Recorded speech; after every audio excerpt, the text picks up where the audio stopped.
right, so welcome to another fantastic Faena Rose conversation. You know, when we're growing up, we always say, don't tell me what to do, don't tell me what to do.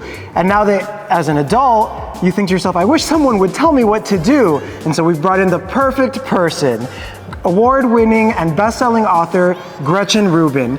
Gretchen is here to talk to us about her book, The Secrets of Adulthood. Now, Gretchen, why don't you give us a little sneak peek about what we're going to be discussing this evening? Well, in this book, Secrets of Adulthood, I write about the secrets that I learned through time and experience, usually the hard way, about making decisions, dealing with the perplexities of relationships, trying to get myself to do something. I'm hoping that with these brief observations and insights, I can help other people and save them from going through some of the challenges that I faced. I love that. Thank you so much. Well, as we like to say, strap in and get ready for another fantastic Faena Rose event. Thank you so much, Gretchen. Thank you.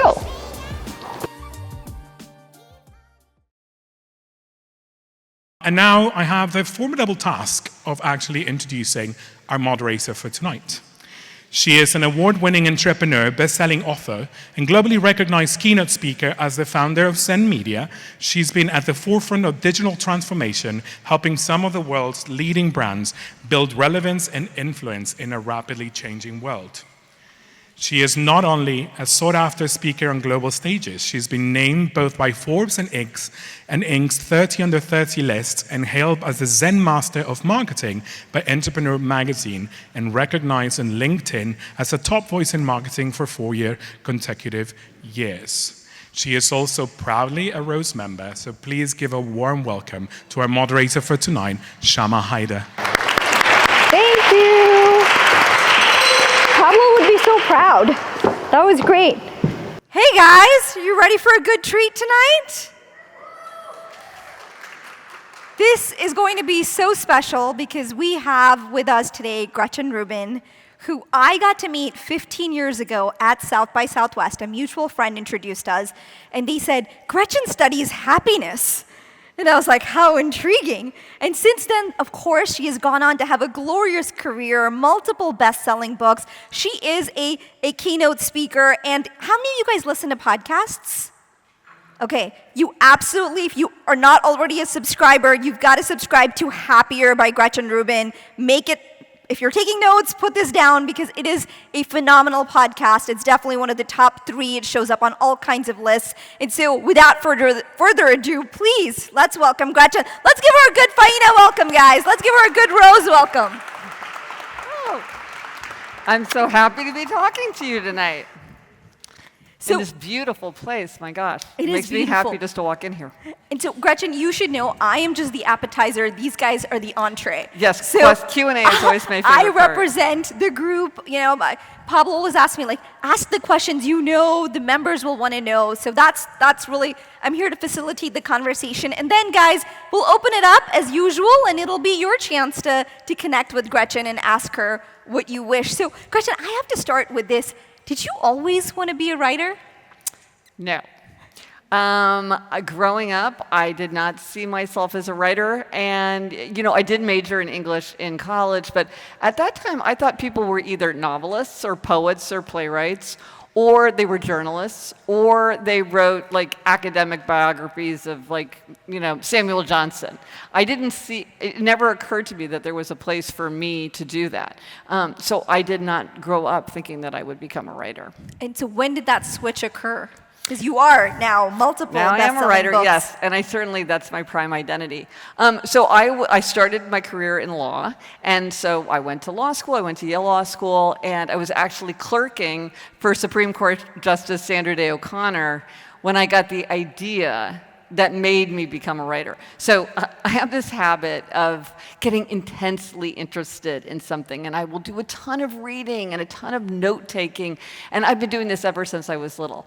And I also have this habit of asking myself rhetorical questions. And so I was walking around, looking at the Capitol Dome one day, and I asked myself the rhetorical question, what am I interested in that everybody in the world is interested in? And I thought, well, power, money, fame, sex. And it was like power, money, fame, sex. And I instantly became just like so preoccupied with researching this and taking notes.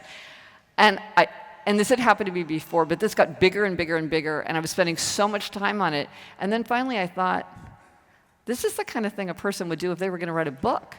And then I thought, well, maybe I could write that book. So I went to the bookstore and got a book called something like How to Write and Sell Your Nonfiction Book Proposal, and I followed the directions. And that became my first book. And so I was really lucky because it wasn't even that I wanted to become a writer and leave law. It was that I wanted to write a specific book that I was already in the middle of writing. And so I think that made that transition much easier for me. That's amazing. And of course, this is a pocket-sized almost book. This is is that easier or harder to write as a writer? This was a different kind of challenge. So the book is called Secrets of Adulthood. What it really is aphorisms. But I don't use the word aphorisms because nobody knows what an aphorism is. An aphorism is a very short observation about human nature that is attributed to a person. So there's observations like, a stumble may prevent a fall, or you can't push a rope. Those are proverbs. They're just folk wisdom that we all know and share, but they're not attributed to somebody. But an aphorism, it's like Oscar Wilde said it, or Yogi Berra said it, or Warren Buffett said it, or Montaigne said it. It's attributed to a person, and it's concise. That's the thing about aphorisms, is they're very short, and because they're so short, they have more power in the mind. And you can think about what you think. Like, you may agree with some of these aphorisms, and you may disagree. You may have your own take on them, but because they're brief, they're easier to grasp in the mind. Did you have to fight with your publisher for any of them to like keep them out or add them? Were there anything that you were just like, did you struggle with any of them? Well, it's funny because I have this huge document where I have tons and tons and tons. And so when I was going through, I was trying to think, like, how am I going to sort through this giant trove? And so some of them are truly secrets of adulthood, where I feel like they do have some insight, I hope, that would help people like figure out how to make tough decisions, or deal with the perplexities of relationships, or get yourself to do something when you're having trouble, like getting yourself to take action, or whatever. It's like there's a secret of adulthood. Because in my collection that I wrote, I also have ones that I would call mere observations. So this is something like, the tulip is an empty flower. I believe that the tulip is an empty flower. What is up with that? I don't know, but it's just an observation. And then I have my bleak aphorisms. These are the dark insights that I've had into human nature. And I'm like, nobody wants Gretchen Rubin's bleak aphorisms. I'm going to leave those out. So I did a lot of self-selection. But at the end, there's a lot of like what I call simple secrets of adulthood. They're not transcendent principles. They're more like hacks. I love a hack. I can't resist a hack. And so I could not stop myself from collecting a bunch.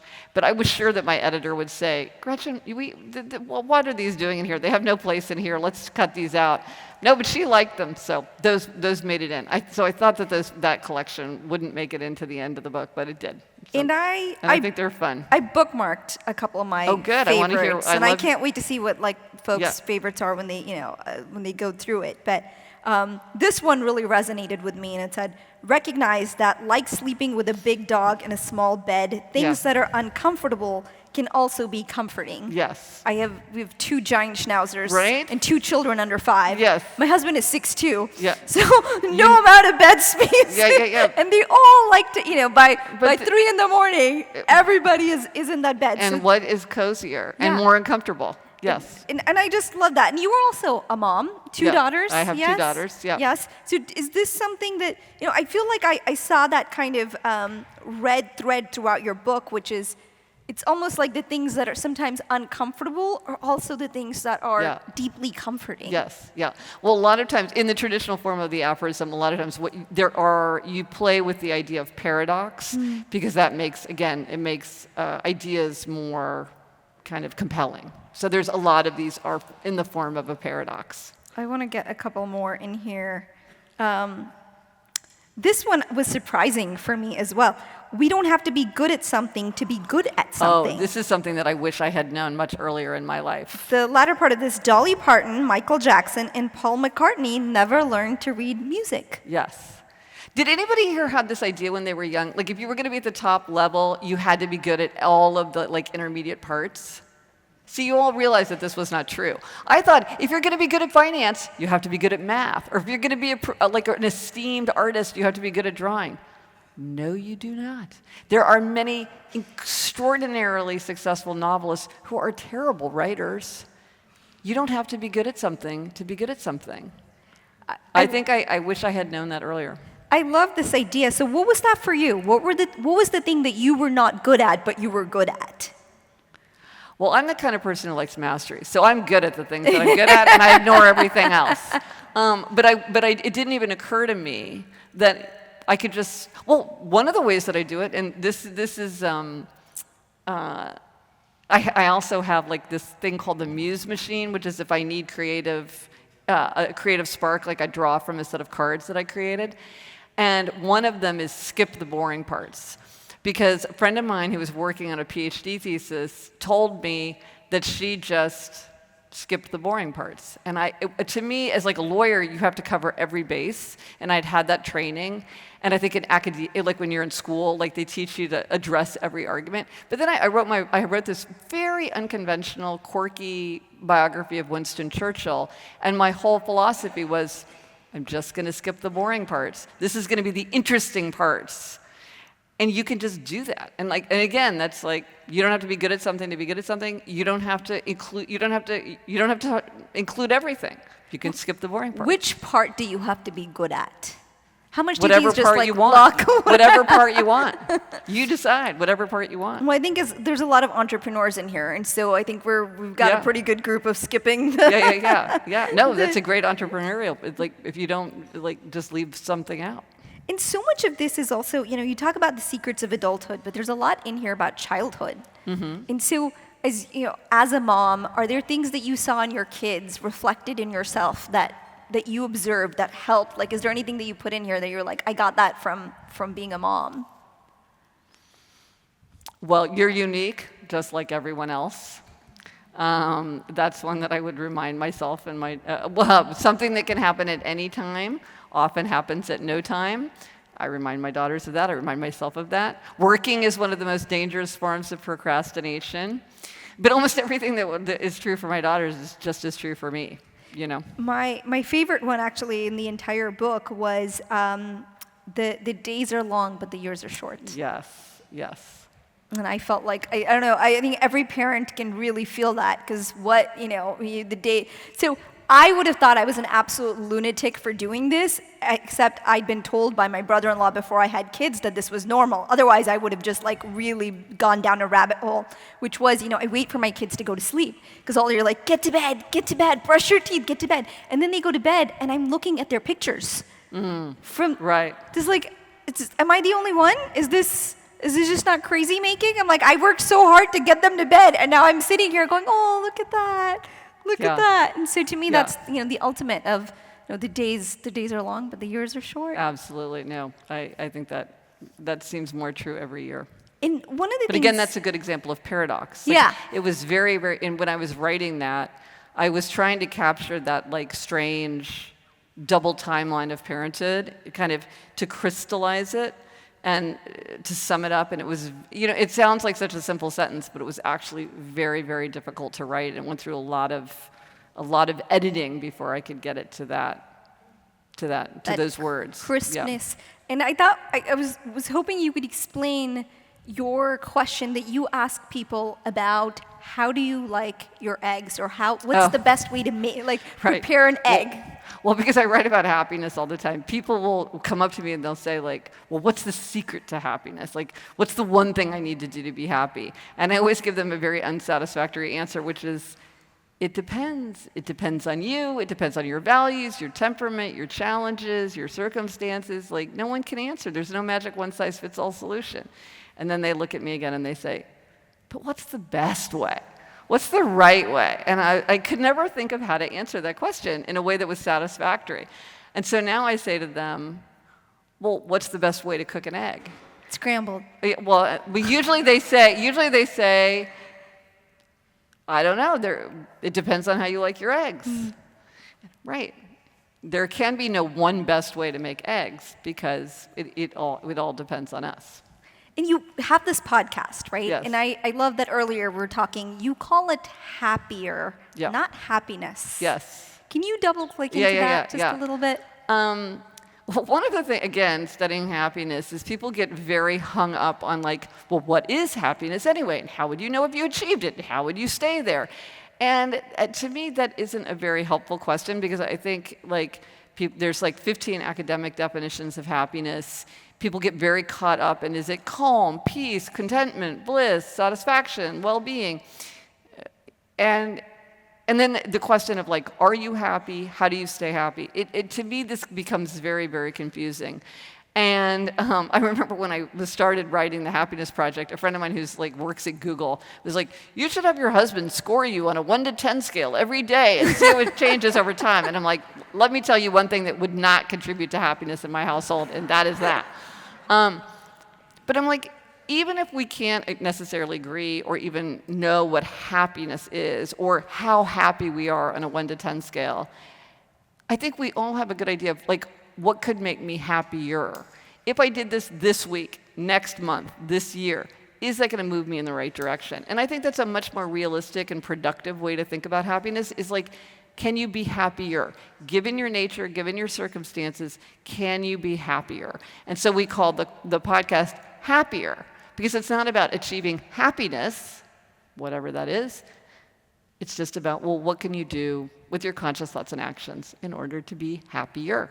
You bring up a really good point in terms of, is it quantifiable? Is it just... there's the happiness industrial complex that measures all that. Yep. How do you feel about that industrial complex? I'm not interested in that. Okay. Like that's for scientists who like really need to get into like, is it this versus that? Whereas I'm very much interested in like the ordinary person's experience in the ordinary day with ordinary actions. Like I'm very practical. I'm like the Ben Franklin approach for sure. So that's what I think about. So the idea of like, measuring it or across time, across cultures, I'm not. I find it very hard to understand just what's happening right around me right now, let alone trying to figure out all that. That's not what I study. I love that you mentioned right now though, because I think that as the old proverb goes, may you live in interesting times. And we certainly do. So given this, Gretchen, like what is your advice to people, right? I mean, obviously you've written a whole book on like Secrets of Adulthood, but I'm sure people come to you and say like, Gretchen, how do I stay happy right now with everything that's happening around me? A lot of it that might feel a bit out of control. Yeah, well, and it's interesting that you put your finger on that because control is a very, very important element to happiness, and people who have more control in their lives tend to be happier. And so feeling out of control is something that does not contribute to happiness. So you're basically saying being a parent is... Well, that's a complicated question. Fair. Well, I mean, one of the secrets of adulthood that I find myself thinking of during this time is now is now, and now is also a long time ago. And just to remember that now is now, and now is also already a long time ago. And that, just to have a bigger perspective and to step back. I find that very comforting to think of sort of like a historical perspective when things are changing very fast. Does that mean like this has already happened? Like people have lived through moments like this and they found happiness? So is that the... And life, this is already a long time ago, right? Yes. That's not in the book. It is in the book. Is it? It is in the book. Okay. I think. I mean, a lot of things went in and out. Yeah. When you think about like your life, right, as a writer, as an observer of basically the human condition, and it sounds like a lot of your work is more the qualitative side. Like you're just like, I just observe, I write what I write. I'm like a street scientist. Yeah. Like a street, kind of an anthropologist of human culture, perhaps, right? Yeah. But you've had a very extraordinary career yourself. In this room, there's a lot of people where ordinary just doesn't cut it. They want the extraordinary. They want what is it that you've learned that differentiates or helps people get from that ordinary to that extraordinary? In terms of happiness? In terms of happiness. I think the thing that I would really emphasize is the importance of really knowing yourself. I think this is the step that everybody skips, or that so many people skip. And instead of trying to figure out what's true for each of us individually, like, we just try to jam ourselves into somebody else's model. And then if something doesn't work, we think, well, maybe there's something wrong with me, or maybe I need to do it twice as hard, or maybe if it doesn't work for you, then there's something wrong with you, or you need to try harder. Like, I remember, okay, so one of the things that you would think that I do as somebody who writes about happiness is meditate, right? I am here to tell you that no tool fits every hand. I have given meditation 3 solid tries. I went on a silent meditation retreat, and it's not a tool that works for me. And yet some people are just like, well, it should work for you. It must work for you. It works for me, therefore it will work for you. And I'm like, it doesn't. You know, and I think that a lot of times we try to jam ourselves into other people's model. Another example of this, just a very obvious example, is morning people and night people. People will so often say, like, well, if something's important to you, you should get up and do it first thing in the morning. This is good advice if you are a morning person. Like, 30% of people are night people. They are at their most productive and creative and energetic later in the day. It's largely a function of genetics and age. And, you know, I remember a friend of mine said, well, my New Year's resolution is to get up and go for a run every day before work. And I'm like, have you met yourself? Because no, you won't. Not because it's not a good idea, not because you don't honestly want to exercise, but because you're a night person, you can barely get out of bed in time for work. You're much better off doing it later in the day. I have a friend where her form of exercise is she dances for a half an hour to Beyonce every night at midnight. And I'm like, who am I to say that that's a bad idea? I couldn't do it because I'm a morning person, but for her it works. And so I think sometimes we skip this step, and it's the people who really figure out how to mold their surroundings and their schedule and their decisions around what works for them. Within reason, of course, we don't have perfect control, but as much as we can take advantage of our natural inclinations, our natural tendencies, the better that's going to work for us. Yeah, definitely a night person, which is not great for kids' schools or schedules, It's which hard. are all morning right, things. Exactly. And it's an interesting that you say, you know, the meditation thing didn't work out for you.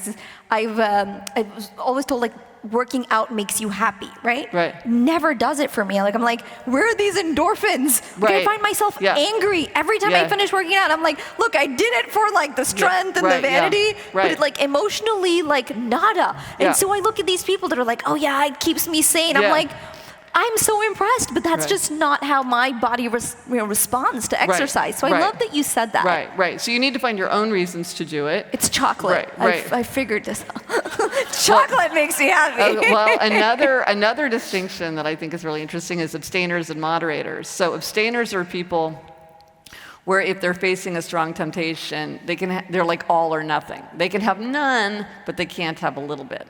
And moderators are people who, if they need to have something sometimes, or they need to have a little bit, and they get kind of panicky or rebellious if they're told that they can never have something. And I have an incredibly strong sweet tooth, but I'm also an abstainer. And so I just thought, you know what, it's going to be easier for me to just give up sugar.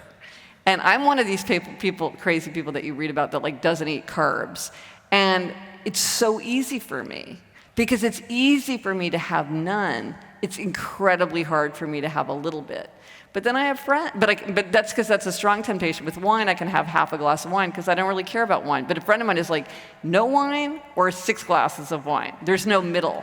And so it's helpful to know, are you a moderator or an abstainer? Because some ways work. I can't have a little chocolate, but I can have no chocolate. I can have a lot of chocolate. You can have a lot of chocolate. There's no little. There's just a lot. Which is fine unless you don't want to eat the chocolate. So because another thing that I wrote in Better Than Before, I wrote a lot about habits, and many people are trying to manage a strong temptation for habits. They're trying to drink less, or eat less, or snack less, or binge watch less, doom scroll less. So they're trying to manage a strong temptation. You have a lot of that in the book, right? Which I think one of them is, I don't want to butcher it, but it's something along the lines of, you know, it's exactly that. Sometimes it's better to either give into the temptation or just give up the temptation. Right, Yeah. right. And I'm afraid that I fail at both of those for many things. Oh, yeah. But I like it because it's something to strive for. It's easier. That's the thing that moderators don't understand about abstainers, is that for abstainers, it's easier. Because it's just black and white. It's just black and white. And It's so you just there's have no one decision. It's choice just, to make. You don't even think about it. It's off the table. It's just easier. But that's not true for moderators. And so moderators are. So anyway, it's just understanding that people have a different perspective. I mean, another way that this comes up is the Four Tendencies, which is a personality framework that divides people into 4 categories. And again, it's like people have very different perspectives. People are experiencing the world and decision making in very, very different ways. So let's talk about that, because I know this group would be very interested. Okay. Can you give us what is the framework? Okay. Where do you fall? I'd be really curious to see I'd like to see who these are. Okay. Yeah. Okay, this is a side note from Secrets of Adulthood, but several people have said you should do Secrets of Adulthood just for the 4 tendencies, so maybe that will be volume 2. Okay, but this is really fun. So 4 tendencies, you're either an upholder, a questioner, an obliger, or rebel. And I'm going to describe this briefly, and then let's have people raise their hand so we know who's in the audience. If you want to take a quiz, I have a quiz on my website, and like 3.5 million people have taken this quiz. It's quick, it's free. But we'll just describe it, and you'll know what you are. You'll know what many people in your life are. We could do Game of Thrones characters. We could do Better Call Saul. We could do The Office. They're very obvious once you know what to look for. I mean, I talked to your husband for 5 minutes, and I'm like, I think I know what I'm talking to. Okay, so this is what it is. But what it's looking at is a very narrow but a very significant aspect of your nature, which is how you respond to expectations. Outer expectations, like a work deadline, and inner expectations, like a New Year's resolution. So depending on whether you meet or resist outer and inner expectations, that makes you an upholder, a questioner, an obliger, or a rebel. So upholders are people who readily meet both inner and outer expectations. They meet the work deadline, they keep the New Year's resolution without much fuss. They love to-do lists, schedules, they can be rigid. Their motto is, discipline is my freedom. Then there are questioners. Questioners question all expectations. They'll do it if they think it makes sense. They need reasons, justifications. They tend to love to customize. They love to find out why. They want efficiency. So they're making everything an inner expectation. If it meets their inner expectation, they'll do it no problem. If it fails what they think makes sense, they will refuse. So their motto is, I'll comply if you convince me why. They're often told that they ask too many questions. Then there are obligers. Obligers readily meet outer expectations, but they struggle to meet inner expectations. These are the people who say, why is it that I can keep my promises to other people, but I can't keep my promises to myself? Why can't I make myself a priority? Why can't I take time for self-care? Why can't I keep my promises to myself? The TLDR for them is what they need is outer accountability, even for an inner expectation. If they want to exercise, they need to work out with a friend, work out with a trainer, raise money for a charity, take their dog for a run. They need outer accountability, whatever that looks like. They make great team members, great leaders, great family members, great friends, because they're the people that go the extra mile. I've had employers ask me for a screening test because they only want to hire obligers. So the motto of obligers is, you can count on me, and I'm counting on you to count on me. And then finally, rebels. Rebels resist all expectations, outer and inner alike. They want to do what they want to do in their own way, in their own time. They can do anything they want to do, anything they choose to do, but if you ask or tell them to do something, they're very likely to resist. And typically they don't tell themselves what to do. Like they don't sign up for a 10 a.m. spin class on Saturday because they think, I don't know what I'm going to want to do on Saturday, and just the idea that somebody's expecting me to show up is going to annoy me. So their motto is, you can't make me, and neither can I. That's fair. Okay. I love that. Should we? And should if you're we do thinking to yourself, I question the validity of this framework, you are probably a questioner. Okay, let's see. Upholders. Upholders readily meet outer and inner expectations. Okay.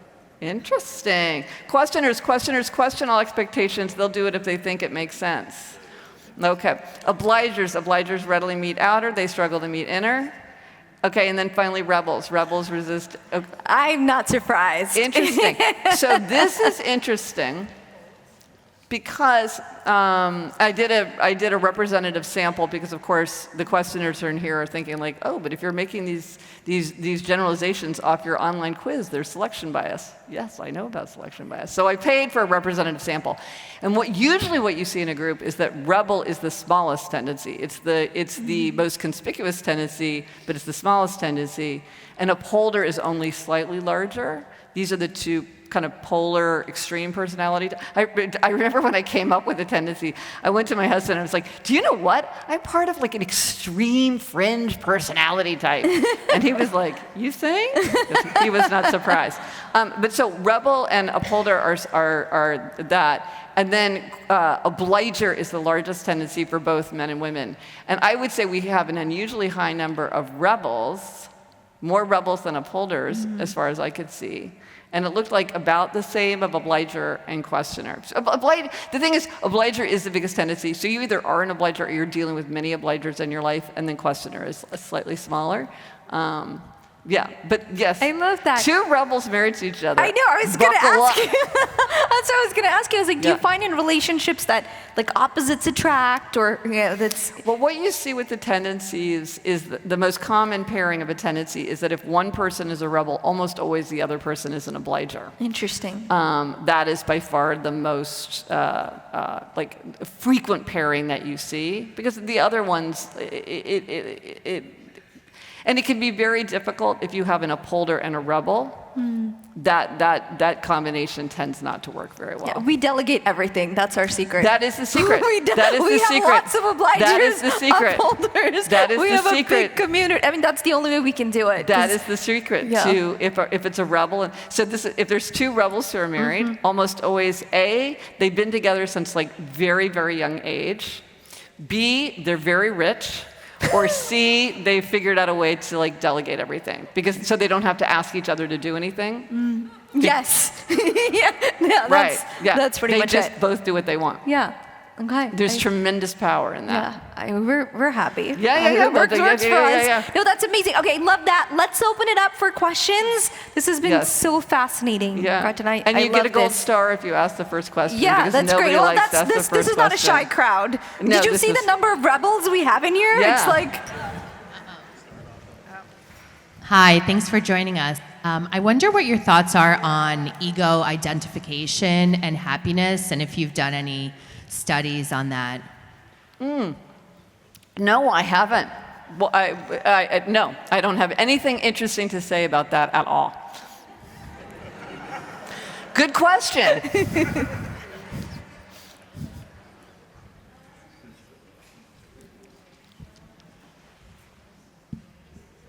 I'd like to hear what the person who just asked that question thinks about her own question.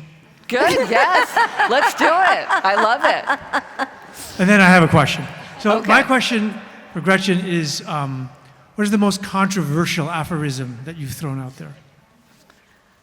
Well, my bleak aphorisms aren't in there. I think they would be more controversial. Well, the one that people sort of disagreed with me, it's not controversial in an intellectual way, but in a very practical way, because one of my aphorisms is, if you don't like a pair of pants, don't pay to get them hemmed. And which I find to be literally true and also metaphorically true. And many, many people have sort of been like, I disagree with you about that. So I don't think that's controversial in a deep sense, but it does seem to be one that sparks a lot of disagreement. Why would you hem pants that you're not going to wear? Like, I'm like genuinely curious. No, I mean, because... You own them? Like you have them? It's like maybe you can redeem them. Maybe you can wear them. Yeah. Okay, so you're not an obliger. Yeah. No, there is no redemption for these pants. Yeah. No, some people are like, oh, I can make them work. Yeah. But, yeah. The ones that didn't make the book, what did you call them, and why do you not include them? And are some of those a little risque that might be controversial? I would love to hear some of them. Well, this is the negativity bias, right? Because the bleak aphorisms, it's like, what are the bleak aphorisms? it's not that they're risque, it's more that the one thing about the aphorism, which is an ancient literary form, is that it tends to make you sound very judgmental. It's kind of you're sort of like it's a very judgy form. And so some of them, I think, are very harsh. And so examples of them might be things like,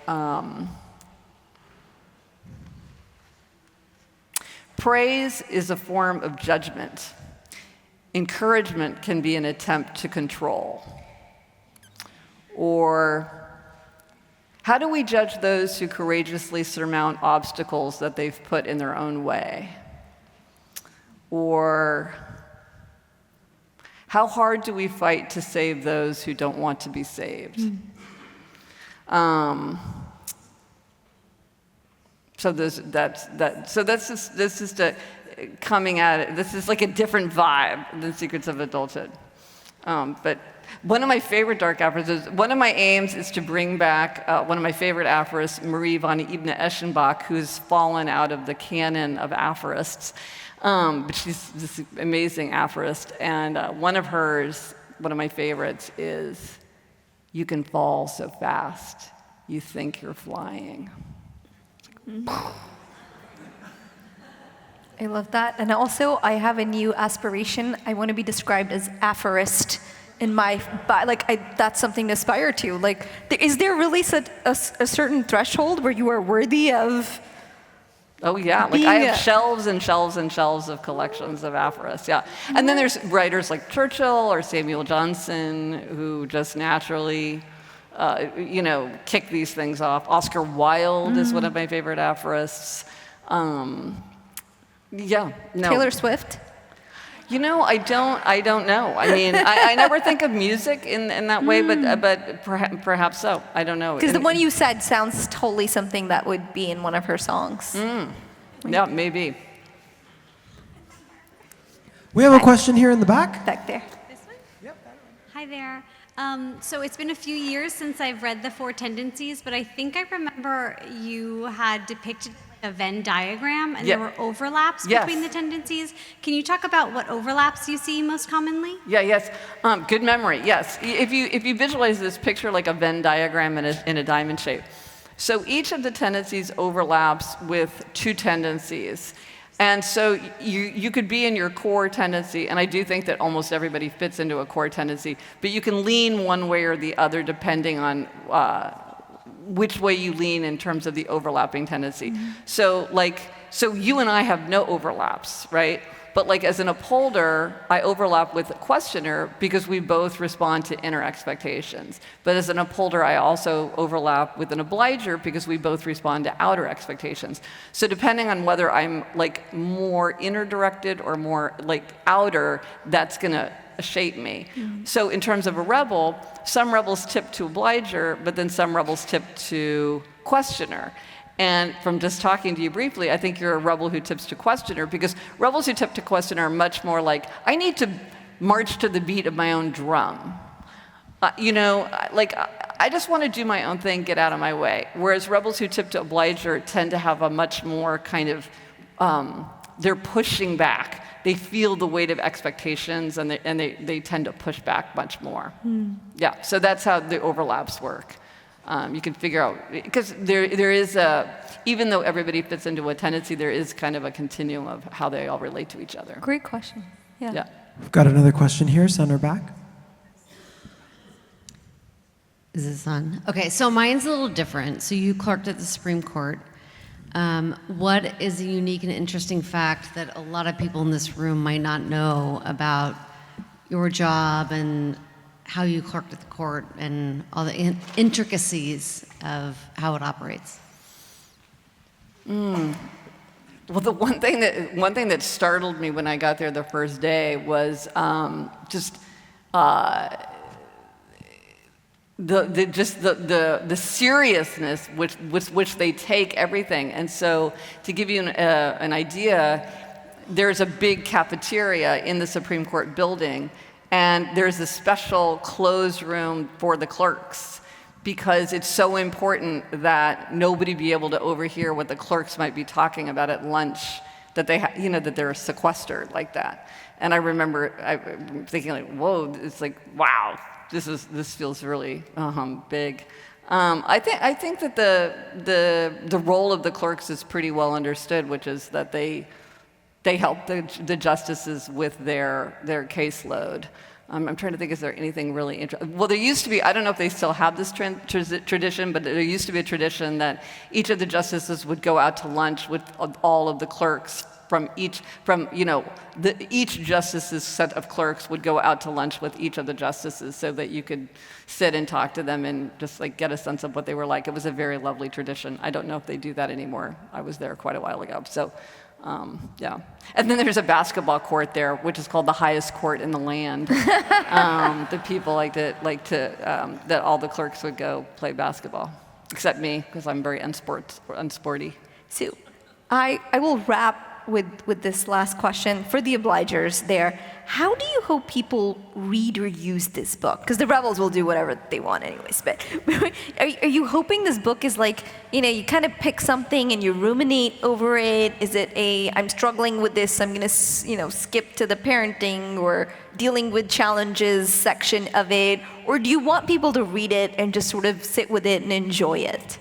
Well, I think there's a lot of ways you can read it. I do think that a lot of us have had that experience, as the proverb holds, that when the student is ready, the teacher appears. And like one line can all of a sudden give you incredible clarity or point the way forward. And the question is like, how do you come across that? And so I hope that sort of these collections, The Secrets of Adulthood, might for some people perform that illumination, that moment of illumination. Or that and sometimes just if you're struggling with a challenge, you can just look it up in the table. It's all arranged into different subjects. Sometimes just reading it sparks your own idea. I mean, it's so hard to have a thought, right? And that might spark your own thinking. One thing that since the book has come out, people have started doing is they use it as like conversation starters. Like somebody was telling me how they were at a dinner party and they pulled it out and they just would somebody would read one out loud at random and then they would just discuss it, which is something that I didn't anticipate at all. But one thing that I have found now that the book is out in the world is that people will read it or they'll read parts of it and then they'll think, oh, I have had a thought myself. I have a secret of adulthood, and I never really articulated it, or maybe this is something that I say to all the people around me all the time, but I never thought of writing it down. There's room in the back, there's lines where people can write their own, and I really encourage you to do it if you have these, or maybe these are ones that have been passed down in your family, or you have a boss that used to always say something wise. Because there is this very creative and intellectual satisfaction of writing them down. There's something about this concise form that is very, very satisfying. And you have a section that allows you to write down your own. Which I'm glad, because many people will now come up to me and say like, oh, well, this is the one I always say, or this is the one, or they have their own take on one of the ones in there. I remember I was just recently doing an interview for the Good Life podcast, and we were talking about the secret of adulthood. We care for many people we don't particularly care for. And the interviewer said to me, oh, I would say we care about many people we don't particularly care about. And he meant things like celebrity gossip, or like in his case, reading Amazon reviews by snarky people. We care about many people we don't particularly care about. But and we care for many people we don't particularly care for. But so it was interesting, like having this concise form lets you to sort of engage in this way because they're just so distilled. Oh. Yeah. Thank you for sharing your wisdom with us. Thank you, Gretchen. We so appreciate it. Thank you, everyone. This is such a fun conversation. I'm going to keep my coffee. Okay, good.